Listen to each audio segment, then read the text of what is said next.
বাবা চাচা দাদা এদেরকে আমি যেটা দেখছি সেটা হচ্ছে গিয়ে ধর্মীয় পরিচয়ের ক্ষেত্রে এরা কিন্তু খুব পার্টিকুলারলি নিজেদেরকে সুন্নি মুসলমান বলে।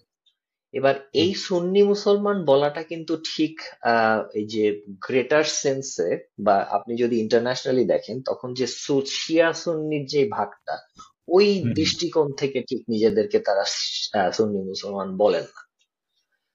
হুম, আহ, হুম, এই রাইট। সুন্নি এই সুন্নিয়াতটা হচ্ছে বেসিক্যালি ওই ঠিক আহলে সুন্নাহ ঘরানার সুন্নি। হুম, হুম, হুম, তো এই এই একটা ডিফারেন্স সম্ভবত আছে। এটার খুব ভালো বিস্তারিত জ্ঞান আমার নাই যে এটার ইতিহাসটা কি। এই ব্যাপারটা আপনি হয়তো আমার থেকে বেটার জানবেন। আমার যেটা মনে হয়েছে সেটা হচ্ছে এই অনুসারী এই ধরনের অনুসারীরা আমাদের দেশে সংখ্যায় অনেক, কিন্তু এরা আসলে হচ্ছে ঠিক পলিটিক্যালি ইউনিফাইড না।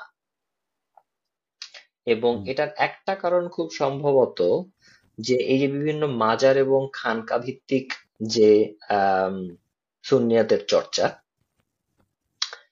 আহ, এটা শতধা বিভক্ত।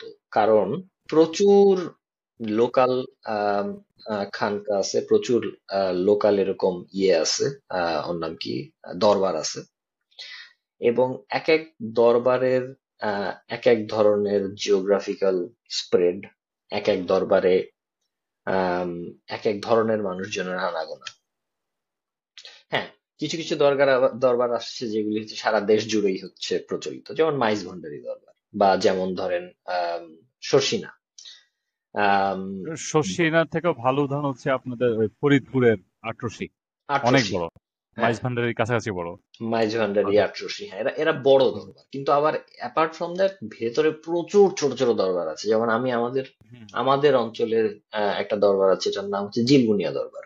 তো হুম, হুম, জিলবুনিয়া শরীফের হচ্ছে আহ, যে যিনি ইয়ে হুজুর বলা হয় বা পীর সাহেব হুম, বলা হয়, হুম, ওনার আবার লোকালি বেশ একটা ভালো প্রভাব বলয় আছে। সো হুম, এরকম প্রচুর হচ্ছে ভেতরে ভেতরে দরবার শরীফ আছে এবং সেই সেই ভিত্তিক সুন্নিয়তের চর্চা আছে। এবং এরা এক একজন এক এক ধরনের চিন্তাধারার মানুষ। কেউ হয়তো বা হচ্ছে পলিটিক্যালি অ্যাওয়্যার, কেউ না, কেউ হচ্ছে খুবই আম, আহ, একটা ছোট এরিয়া জুড়ে হচ্ছে প্রভাব বিস্তার করতে আগ্রহী বা আহ, সমর্থ হয়েছে সোফার। সো এইসব কারণবশত না এদের খুব একটা ইউনিফাইড চরিত্র, পলিটিক্যাল চরিত্র গড়ে ওঠেনি। তো সাধারণত যখন আমরা দেখি হচ্ছে গিয়ে যে ন্যাশনাল লেভেলে একটা মতামত তৈরি করা, অপিনিয়ন বিল্ডিং এর একটা ইয়ে মতো আহ, প্রয়োজনীয়তা দেখা দেয় কোনো কিছুতে, অপিনিয়ন বিল্ডিং সাধারণত তারাই করতে পারে যারা পলিটিক্যালি ইউনিফাইড এবং অ্যাওয়্যার।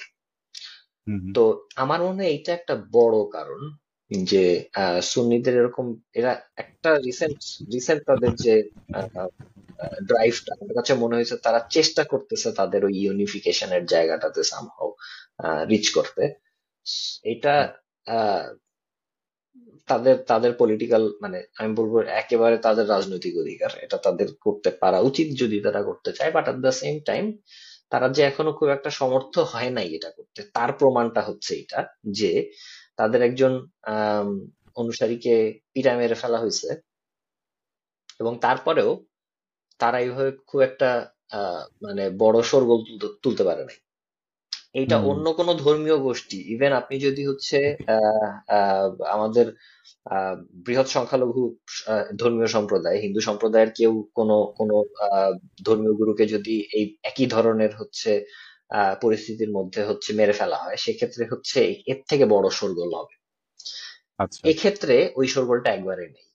আরেকটা কারণ আমার কাছে যেটা মনে হয় সেটা হচ্ছে গিয়ে যে অগ্রসর প্রগতিশীলদের ভেতরে একটা অংশ আছে তাদের এই যে বেসিক ডিভিশনগুলি, এই ডিভিশনগুলি সম্পর্কে ধারণা এত কম যে ঠিক ধর্মীয় যে কোনো ইস্যু হলেই তারা নিজেদেরকে ডিস্ট্যান্স করে ফেলে।